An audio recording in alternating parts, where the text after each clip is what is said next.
Prime Hydration by KSI and Logan Paul is the new contender in the hydration drinks industry, leaving fans wake at dawn to buy this sought-after drink.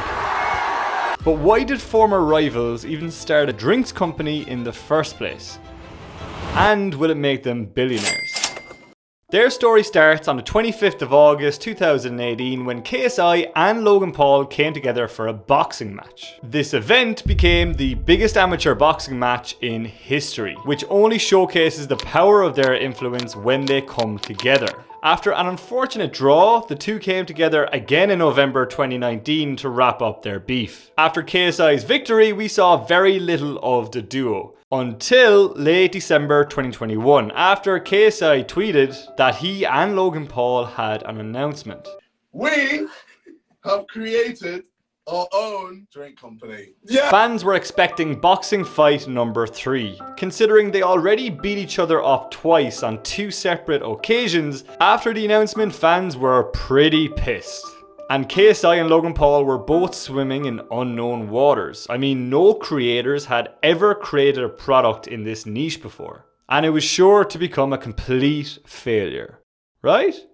Wrong. In 11 months, Prime has sold out across stores in the US and the UK, partnered with Arsenal Football Club, and has had an underground market for a product emerge, with Prime selling for over 10 times its retail price. There's no doubt that Prime has already become a serious threat to the established sports drinks companies. So will KSI and Logan Paul cash out by selling Prime, or will they stay in the market to compete for that multi-billion-dollar prize? Health and fitness is becoming more and more of a focus in people's lives, and this has led to the emergence of a global sports drink market worth over $27 billion today, which is expected to grow to $36 billion by 2028. Right now, the main market leaders are Gatorade, Powerade, and many other brands ending in "aid." Who knew that the sports drink market was actually a proxy war and a never-ending battle between Coke and Pepsi? Ultimately, Coke and Pepsi own a whopping 95% of the sports drink market, making it a market duopoly. So why did KSI and Logan Paul think they could build a business that competes with the big boys? Well, what if I told you that they didn't, since Prime wasn't even their idea in the first place. When you search online for Prime Hydration LLC, you'll find out that it's a company owned by Congo Brands. The owners of Congo Brands, Max Clemens and Trey Steiger, work with influencers to help them leverage their platforms to build consumer businesses. They design an enticing brand, then make famous influencers the face of it. And frankly, it's a genius strategy. Brands backed by big influencers can grow extremely quickly since they already have a cohort of customers ready to buy any product their favorite creator is selling. Prime was originally their idea, and they approached Logan Paul and KSI with it. MMBA think that Max, Trey, KSI and Logan all own around 20% of the company each, with the rest being owned by some other outside investors with retail expertise. Fundamentally, their goal is simple: to create a healthier alternative to existing sports drinks that taste better, and to grow Prime as big as it can possibly get, so their equity is worth as much as possible when Prime inevitably lists on the stock exchange or is sold to a competitor. All of this is great in theory, but does Prime actually taste better than the competition? That's not shit. I guess it does.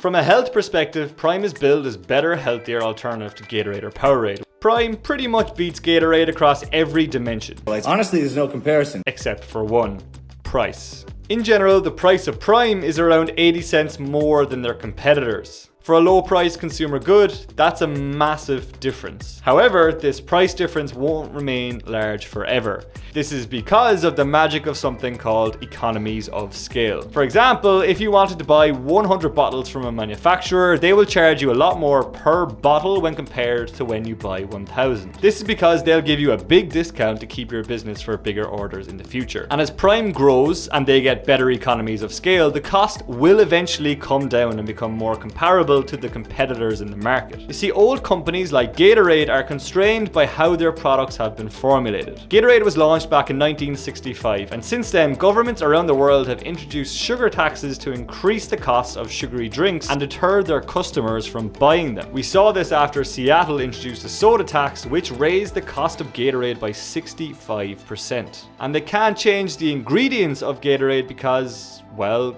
customers will freak out. Prime has taken full advantage of this by designing a low sugar drink which avoids tax implications while keeping customers happy. Given that Prime has only gotten more popular since its launch, it's clear it's a great product in a fast growing market.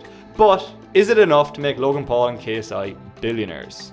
In order to figure this out, we need to put a valuation on the business. But first, we need to understand how businesses are valued. To value Prime, we're going to use a valuation technique called the multiples valuation method. This method involves looking at a similar company which is either publicly traded or has just been acquired. Then we compare how much profits it had relative to the amount that was paid for it, which then gives us a multiple. We then use this multiple to value our target company. Lucky for us, there is a very similar company to Prime which has just been acquired by Coca-Cola. In November 2021, Coca-Cola purchased the remaining stake in Body Armor for a cool $5.6 billion, all to bring the company under the Coca-Cola brand. The deal valued Body Armor at around $6.59 billion.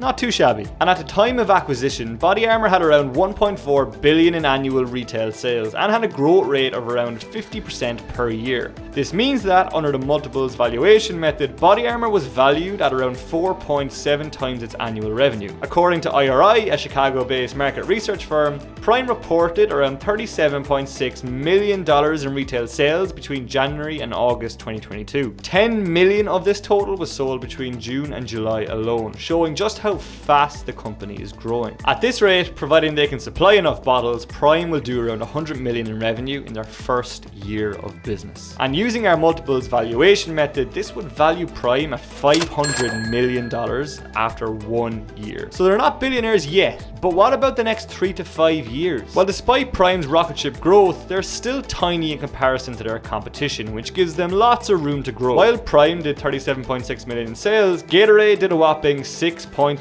billion. The biggest hurdle holding Prime back is production. It's a physical product that needs to be designed, manufactured and shipped all over the world. This takes time and it costs money. We can already see that Prime is struggling under the weight of demand for the product. And with the product constantly being sold out on their website and unavailable in stores, the demand is clearly there, so there's no reason Prime couldn't scale the revenues rivaling Body Armor or Powerade in the next 3 to 5 years. Prime could grow to own 10 to 15% of this entire market going forward. MMBA thinks that anything more would require market incumbents to actively poison their customers. At that market share, Prime will be doing around 1.5 billion in revenue every year, and this would value the company at roughly 7 billion. And assuming they own 20% of the company each, that would make KSI and Logan Paul the first YouTube billionaires. Not if Mr. Beast has anything to say about it. Video to come, by the way. So while the original Prime announcement put on Twitter by KSI was called the final chapter, in truth, the final chapter was only the beginning of what will probably become a multi-billion-dollar brand.